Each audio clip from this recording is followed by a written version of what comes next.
Soybean पिकाची पेरणी करत असताना बियाण्यासोबत कोणतं खत आणि किती मात्रेमध्ये वापरायला हवं चला तर पाहूया.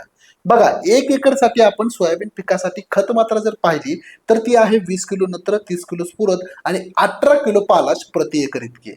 आणि इतकीच मात्रा आपल्याला आपल्या जमिनीच्या माती परीक्षणाच्या रिपोर्टनुसार पेरणी करताना बियाण्यासोबत त्या ठिकाणी माती ऍड करायची आहे. आता ही मात्रा तुम्हाला 1 एकरसाठी मी वेगवेगळ्या खतांच्या प्रकारामधून सांगणार आहे. अगोदर पाहूया डीएपी अधिक पोटॅशचं प्रमाण कसं आहे. जर तुम्ही डीएपी अधिक एमओपी वापरत असाल तर 1846 आपल्याला 75 किलो अधिक एमओपी आपल्याला 25 किलो घ्यायचा आहे 1 एकरसाठी. हा झाला पहिला पर्याय. दुसरा पर्याय आहे 10-26-26चा.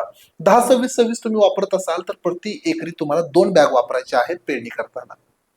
जर तुम्ही 12-32-16 वापरत असाल तरी देखील आपल्याला 2 बॅग प्रति एकरी घ्यायच्या आहेत. जर तुम्ही 15-15 वापरत असाल तरी देखील तुम्हाला 2 बॅग घ्यायच्या आहेत.